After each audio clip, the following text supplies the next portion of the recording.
Hello, welcome to INSITE. That is the Individual and Social Influences of Technology Lab at the University of Ottawa in Canada. I'm Stephanie, a research assistant at the INSITE Lab, and today we're going to talk about a project I did on personality and sexual self-disclosure in 2019 and 2020. This project was for the Undergraduate Research Opportunity Program at the University of Ottawa.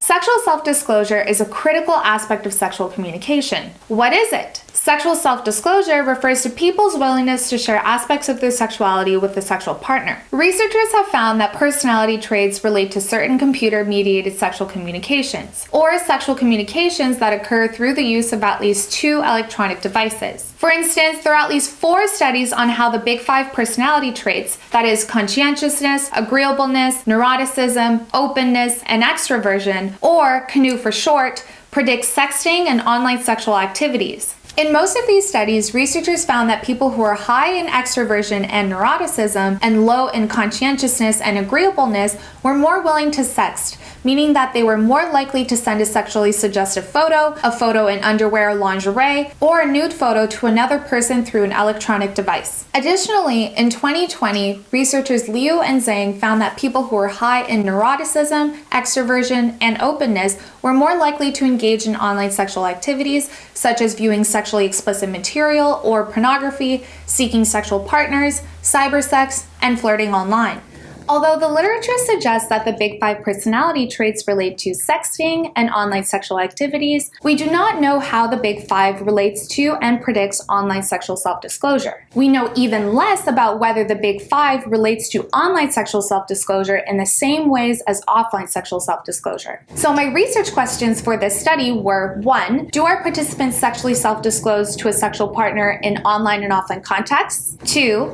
How much do our participants' personality based on the Big 5 personality traits relate to their willingness to share aspects of their sexuality to a sexual partner in A, online contexts, and B, offline contexts? And 3, if our participants' personality traits do not relate to their willingness to sexually self-disclose to a sexual partner in online contexts and or offline contexts, what are some possible factors aside from personality that may have played a greater role in their willingness to sexually self-disclose in A, online contexts, and B, offline contexts?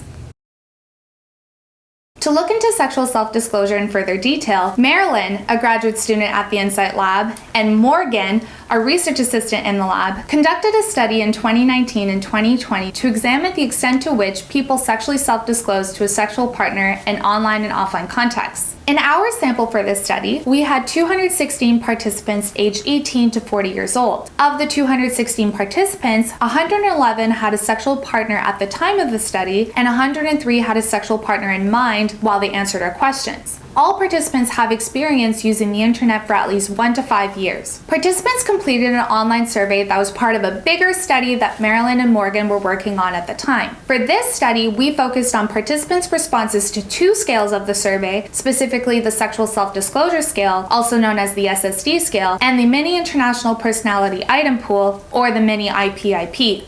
The SSD scale assessed the frequency of participants' willingness to discuss topics about their sexuality with a sexual partner. We administered the scale twice to assess their discussions that happened via typed technology and in person. The Mini IPIP assessed participants' personality based on the Big 5 personality traits.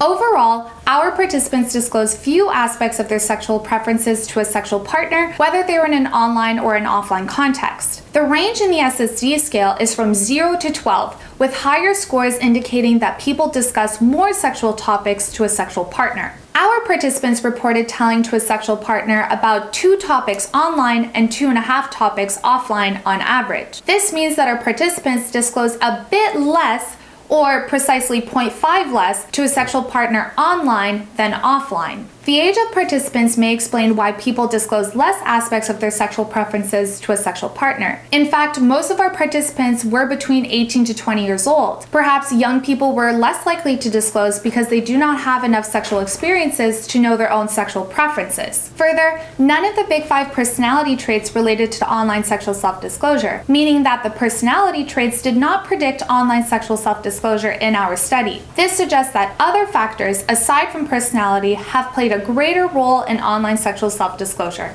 For example, Perhaps the discussions our participants had with the sexual partner over type technology did not foster enough intimacy for them to disclose their sexual preferences due to the lack of physical proximity and no face-to-face contact. However, it also may be because our participants reported little online sexual self-disclosure to begin with, as I have established earlier in my first research question. Finally, agreeableness and openness showed a significant positive effect on offline sexual self-disclosure. These results may partly be due to the fact that sexuality is still a taboo topic in offline contexts. So, participants who are more agreeable and more open tended to sexually self-disclose more to a sexual partner offline. Perhaps agreeable people go along with a partner's initiative to sexually self-disclose rather than initiate it themselves. Additionally, it is likely that people who are more open sexually self-disclose more because they are open to learning about their partner and/or exploring aspects of their sexuality. Before I end this video, I want to thank Dr. Christelle Shaughnessy, the principal investigator of the INSITE Lab,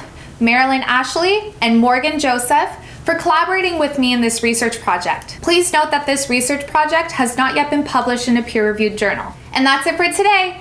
Please share this video, subscribe for more, and expand your knowledge with us.